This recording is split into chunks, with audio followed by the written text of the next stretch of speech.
భక్తులు తమ కోసం తమ భక్తి కోసం చాలా సమయం కేటాయించేవారు. పూజలు, జపాలు, హోమాలు చేసేవారు. కానీ ఇప్పుడు ఈ హోమాలు, జపాలు చాలా ఖర్చుతో కూడుకోవడం, సమయం లేకపోవడం ముఖ్యంగా. ఈ కారణం చేత సహజంగానే భగవత్ శక్తిని సులభంగా ఎలా పొందాలి, భగవంతుడి అనుగ్రహాన్ని ఎట్లా పొందాలి అనే ఆలోచన చేస్తున్నారు. అసలు సులభంగా ఉపాసనా మార్గాలు ఏముంటాయి తెలియచేయండి స్వామి. చాలా చక్కటి ఉపయోగకరమైన, అందరికీ వాళ్ళ జీవిత పరమార్థాన్ని, జీవితంలో సార్థకతని పెంపొందించుకోవడం, అర్థం చేసుకోవడం, చాలా బాగా వాళ్ళ గురించి మీ తపనతో అడిగినటువంటి ఈ యొక్క విశేష చర్చ బాగుంది. దాని ప్రశ్నకి సమాధానం చెప్తాను. ఒకప్పుడు ఈ యొక్క ధ్యానము, ఉపాసన, తపస్సు అనేటువంటివి సృష్టి ఆది నుండి కూడాను ఉన్నాయి. అయితే ఇక్కడ కాలమాన పరిస్థితులకి అనుగుణంగా అప్పట్లో అడవుల్లో పోయి చేసుకునేవారు. రాజ్యాలు ఉన్నా, చక్రవర్తులైనా అందరూ కూడాను వాళ్ళ బాధ్యతలు భార్యకి కానీ, కొడుకులకు కానీ, గురువులకు కానీ, మంత్రులకు కానీ అప్పచెప్పి వాళ్ళు వనవాసానికి వెళ్ళిపోయేవారు, అడవిలోకి వెళ్ళిపోయేవారు తపస్సు కోసం. అక్కడ వాళ్ళు ఆ యొక్క ఇష్ట దైవాలని, వాళ్ళకి ఏది ఇష్టమో ఆ రూపాలని వాళ్ళు ఉపాసన చేసి సాధించి, కొంతమంది 100 సంవత్సరాలు కావచ్చు, 1000 సంవత్సరాలు కావచ్చు, ఇంకా ఎక్కువ లక్షల సంవత్సరాలు కూడా చేసిన వాళ్ళు ఉన్నారు. అది మన చరిత్రలో విశేషంగా చెప్పబడింది. ఇప్పుడు ఈ దైనందిక జీవితంలో ఈ మానవులకి స్త్రీ, పురుష, వయో, వృద్ధ భేదం లేకుండా ఎవరికైనా శక్తి అవసరము. శక్తి అంటే పవర్. నీరసం రాకుండా ఉండడానికి కూడా శక్తి లేదు అంటాం. సరిగ్గా తిన్నా తినకపోయినా, వాటిని కూడా తినేవాళ్ళు లేకపోయినా బాగా తినండి శక్తి వస్తుంది అంటాం. చిన్న చిన్న పదాలు వాడుక ఫస్ట్. అలాగే ఈ యొక్క ఉపాసన అనేటువంటి దానికి అర్థము ఆసన. ఉపాసన అంటే దగ్గరగా ఉండుట. ఆసనం అంటే మళ్ళీ బాసం పెట్టి కూర్చోవడం కాదమ్మాయి. ఆసనము, ఆసన, కూర్చోవడం కూడా వాడతాం. ఉపాసన స్వామికి దగ్గరగా, తల్లికి దగ్గరగా ఉండేటువంటి దాని పేరే ఉపాసన. దాని అర్థం రకరకాలుగా వాడుతూ ఉంటారు. మేమేంటంటే ఇంకా లోతుగా చెప్పడం మాకు అందరికీ అర్థమైపోయి మళ్ళీ జీవితంలో దాని అర్థం ఇంకా తెలుసుకోలేంతగా చెప్పడానికి ప్రయత్నం చేస్తాం. ఆ ఉపాసన ఇప్పుడు మనం ఈ దైనందిక జీవితంలో ఇళ్లలో కూడా చేసుకోవచ్చు. అడవుల్లో పోక్కర్లా. ఎందుకంటే ఇప్పుడు అడవుల్లో పోవడానికి, అవి చేసుకోవడానికి కోటాను కోటల్లో ఏ ఒక్కడో ప్రయత్నం చేస్తారు, ఏ ఒక్క తల్లో ప్రయత్నం చేస్తారు. ఈ లైవ్లీవుడ్ ఇవన్నీ వదిలేసి ఎవరు పోతారు? తపస్సు, అది పూర్వజన్మ సుకృతం. ఆ పూర్వజన్మ సుకృతం అంటే కూడా పూర్వజన్మలో వాళ్ళు ఈ తపస్సు కోసం కొన్ని జన్మలు కేటాయించుకుంటారు.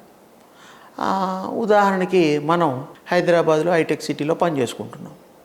ఏం చేస్తాం? పని చేస్తూ కొంచెం upgrade, manager rank, director rank, CEO అలా. ఆ తర్వాత ఏం చేస్తారు? వాళ్ళు పెద్ద ప్రాజెక్ట్స్ చేస్తారు. ఫారిన్, US, ఇంకెక్కడైనా సింగపూర్, ఇంకా ప్రాజెక్ట్ మీద వెళ్తారు. అంటే అది ఇంకా అభివృద్ధి చేస్తూ ఇంకా శాఖలు పెంచడానికి. అంటే ఇక్కడ ఒక మనిషి అక్కడ ఆగలేదు, ఇంకా విస్తృతంగా వారి ప్రయాణం ఉంటుంది. అలాగే ఇక్కడ యోగ పద్ధతుల్లో కూడా ఒక చోట ఉండి చేసుకున్నప్పుడు వాడికి 10 రోజుల్లోనూ, 20 రోజుల్లోనూ, సంవత్సరంలో మండల దీక్ష ఇవన్నీ ఉన్నాయి, వచ్చేస్తుంది. అది ఎలా వస్తుంది సాధన అంటే, మధ్యలో ఇంటర్వెల్స్ ఇచ్చామనుకోండి, ఆకలి దప్పులు ఇవన్నీ ఉన్నాయి. అవన్నీ కూడా ఆకలి దప్పులు కూడా తగ్గిపోయేటట్టుగా ప్రాక్టీస్ ఎలా ఉంటుంది అంటే, మనం ఇంట్రెస్ట్గా ఏదైనా పెద్దవాళ్ళ విషయం కానీ, మీకు నచ్చిన పని చేయడం కానీ, అట్లీస్ట్ టీవీలో క్రికెట్ మ్యాచ్ ఇలాంటివి చేస్తూ ఉంటారు, ఇష్టమైన సినిమా చూస్తూ ఉంటారు. అప్పుడు ఏం చేస్తారు? మీ మనస్సుని ఏకాగ్రతగా అందులోకి వెళ్ళిపోతారు, మెర్జ్ అయిపోయి సింగ్ పిక్చర్ ఆర్ ఎనీథింగ్. అంటే you are enjoying in that. Enter అయిన తర్వాత ఎవరన్నా పక్క వాళ్ళు కాస్త పిలిచినా కూడా మీరు మీ ఏకాగ్రత అక్కడ ఉంటుంది. టీవీలో క్రికెట్ బాల్ మీద ఉంటుంది, సచిన్ టెండూల్కర్ వేసే బ్యాటింగ్లో ఉంటుంది. అది సింపుల్గా అర్థం అవడం కోసం చెప్పాను, దానికి దీనికి పెద్దగా ఉపమానం.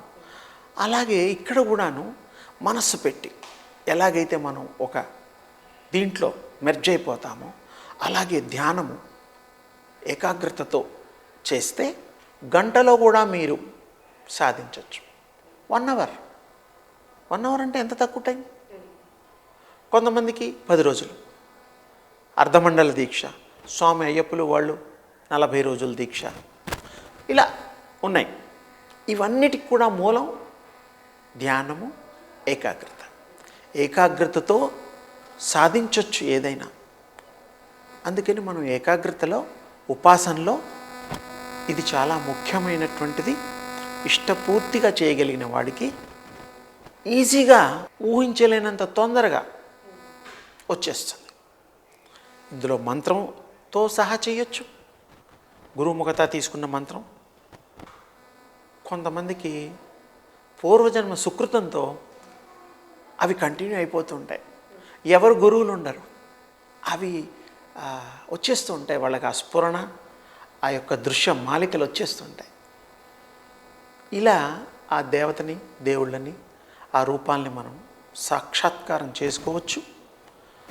మీరు కూడా ఆ యొక్క భక్తి ప్రపత్తులతో ఆ స్వామి యొక్క విశేషమైనటువంటి కృపనే కాకుండా వారి గుణగణాలు కూడా మీకు వస్తాయి. మీరు అమ్మవారి పూజ చేస్తూ ఉన్నారనుకోండి, దుర్గా తల్లిని, ఆ దుర్గా అమ్మవారి లక్షణాలన్నీ మీకు ఒక్క రోజులో రావు, కానీ అంచెలంచెలుగా వస్తాయి. అందుకని మనం నిర్ణయించుకునే దేవత, దేవుడు ముఖ్యము. వాళ్ళ గుణాలు తీసుకొని, ఆ గుణాలు ఆపాదించుకొని, మనలో ఆ గుణాలని నిమిడీకృతం చేసుకొని, ఆ ఐక్యత భావంతో ఉన్నప్పుడు ఆ దేవుళ్ళ ఉపాసనలు ఉంటాయి. ఆ ఉపాసన చేసుకున్న తర్వాత వాళ్ళకి ఏదంటే అదే వస్తుంది.